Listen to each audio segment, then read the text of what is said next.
dun Tapo sa... na. Hindi na ako yung panmilig ng gamitin yung hawag ng shampoo ko. Kapag kasi yung bakit yung kasi yung shampoo.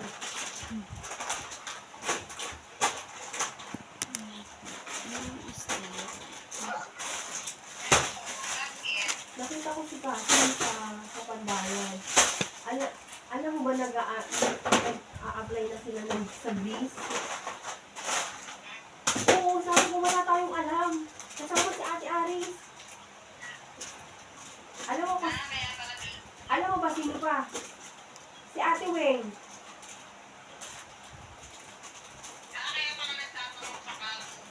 Kaya nga, sabi ko, tapos, ano na daw, pangalawang ano na nila. Kung na-medical na daw sila noong December. Greece, 200 plus. Pero bukas nga. Last day mo, di ba? Bukas, sa umaga. Pupunta sila. Sasabay nga ako eh.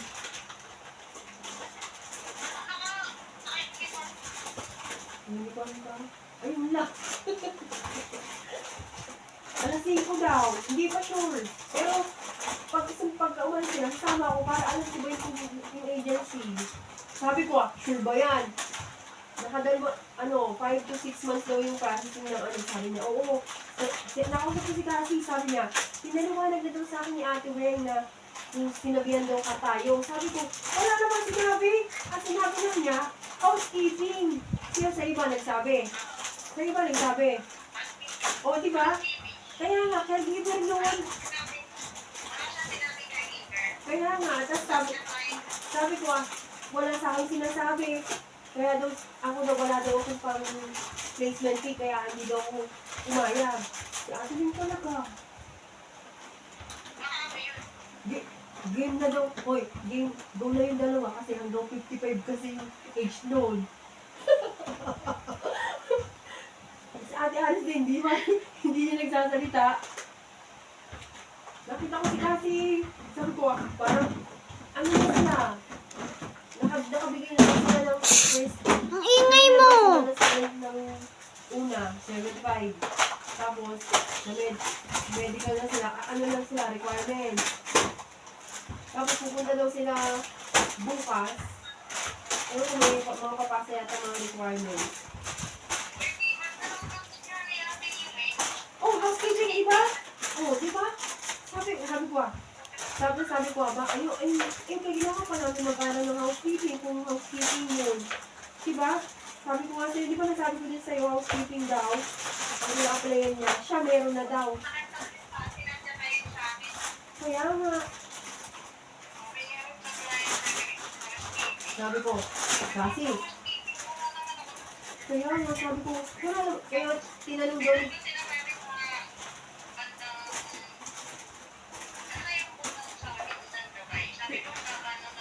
Dahil, ang Saudi na. Tinanong ko. Tapos sabi ni Cassie, kasi hindi mo sila akong sinabi. Sabi ko gano'n, tapos sabi niya, sinabi na daw ni Ate Weng sa inyo. Sa atin daw sinabi na, ha? Wala sinasabi. Ang sabi niya, housekeeping. Pero hindi na daw siya nakialam kasi sinabi na daw niya, kaya hindi na daw siya nag-text sa akin. Sabi, ha? Kala ko alam mo, sabi ko, hindi wala nga sinasabi. Sabi ko nga sa kanya kung nag-a-apply na siya. Hindi mo alam? Sabi sa akin, wala akong alam. Nagulat ako talaga. Nakita ko ulit. Ate, hindi nila kasama si Ate Nobi. Iba si Ate Nobi nga. Parang nahiya siya kasi, parang di siya tayong apply. Kaya ayaw ko alam. Kaya nga. Siguro, oo, kaya siguro hindi pinapaalam niya. Kasi hindi siya apply niya. Ewan ko ba? Sabi nga kasi, okay lang naman yun kasi okay lang naman yun. May sabaw doon. Teka lang, Aaron. Oo, yung ingay niyo to. Nakaka-high blood. Tapos yung 100 daw, tapos naman, tapos yung daw yung daw huling bigay, yung sa, yung parang may 100 yata. Parang ang bibigay mo na 75. 150. 150. Tapos yung 100, parang salary deduction. Yung, kaya nga yung 100, tapos 75, 75. Unang bigay 75. Pangalawa 75. Tapos yung 100, ayun nga, salary deduction. Or basta may yung sila. Bukas papaliwanag nga. Maganda sana kung pumunta agency nga. Tapos hindi na, di ba yung iba agency, no, nasa 300 plus daw magagastos. Ayun daw direct. Direct, manawin na daw na paalis yun. Sabi ko, kasi sigurado ka ba ha? Sigurado ka ba pera kasi, di ba? Kaya nga, ako daw ang wala daw akong pera. Kaya daw hindi daw ako nakaano daw. Ako nga na. Sabi ko nga, ewan ko nga doon. Hindi yung paliwanag mo niya. Sinabihan daw tayo.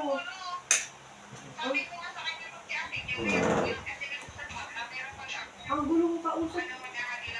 Hindi dapat, din sinabi sa atin ng maayos, hindi ba? Hindi malinaw.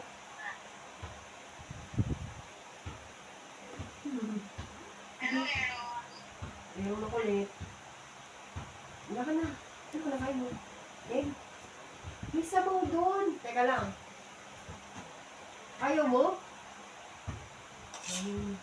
Kung sa si Mami. Ate Aris.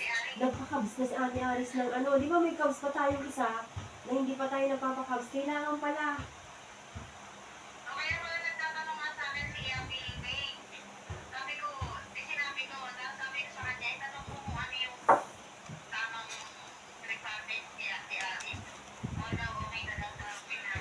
Oo, yun daw dalawa.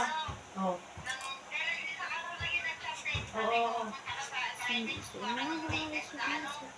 Certificate. Hindi pa tayo nakapag-ganon, di ba? Yun na lang yung problema natin. Sabi ko kay Cassie, sa Ate Aris din, hindi pa yun napapaano. Kaya, tinext din ako nun eh. Guys, tatanggalin ko to kasi like ito papaliwanag ko sa iyo.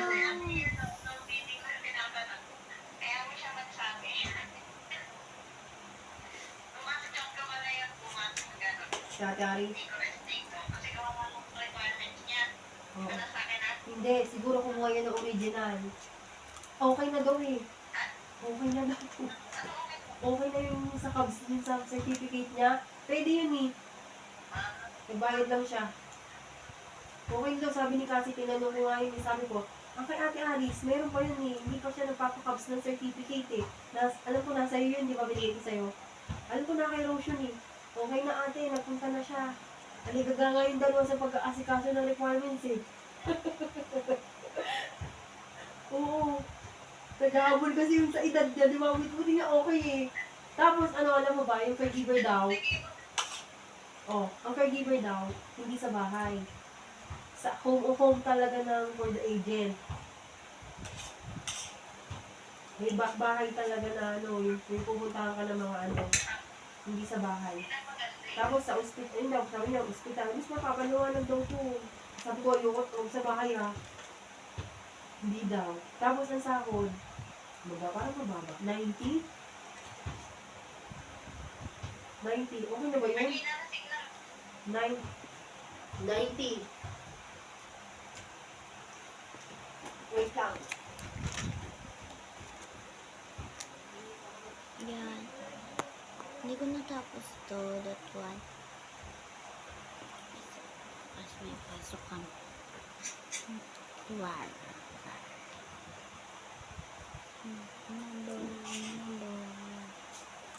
Tanggalin na.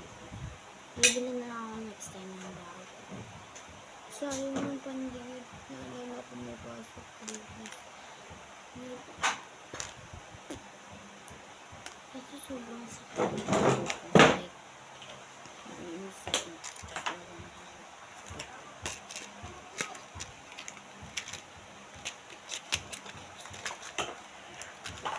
And then, wait. Ito naman yung o-open natin. Puro like sa ating logo. Yan. Sorry, hindi maayos yung pagkakabit. And then, next is that one. Mamaya. Boys. Yan, umihi lang ako, guys. Like, open natin to. Yan, ito yung 34 pesos.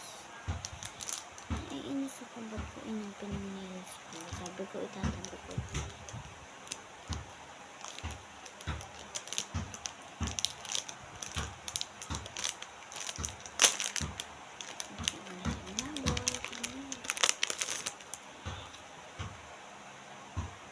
Sige, dito naman natin sila.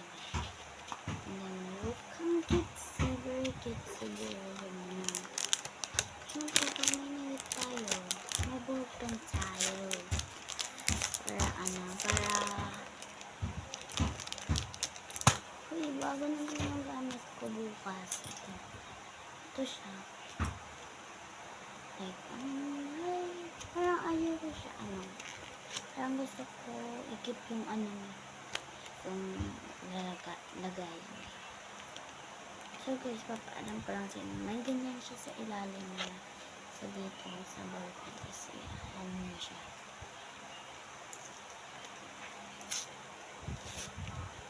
Paalala ko lang sa inyo, may books. May bukasan sa ilalim ito if bibili kayo.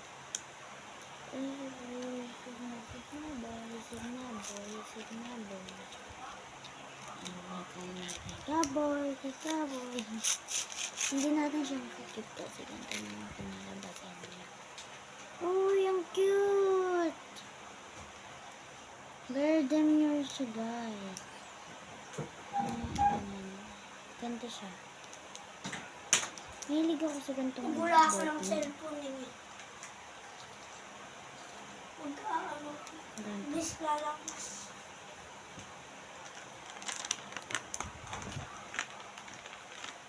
Hindi ko muna siya i-open if wala na akong magagamit. Mama, binasa ako na Aaron. Ano naman? May natargan ako. Dapat di mo na yan binili. Nakantay na pala yun. Hagdan.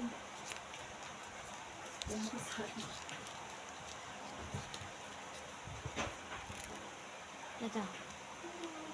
Like, meron siyang ganito. Hindi yata siya ginaganon siya if gusto mo siya ilagay sa notebook. Nakabot na naman. Like this. Wait lang. Like this. Gaganyan mo siya. Ganito yung tapos siya kakabit. Berde niya. Wala ko.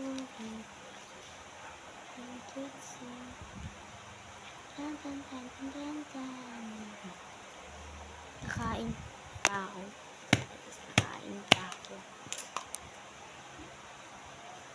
Alam mo, sa totoo lang, sobrang sakit ng ulo ko. Yan, ilalagay natin to sa saan ko ba ito ilalagay? Yung sa else, provision ko na pencil case. Okay. Bye-bye. Thank you for watching.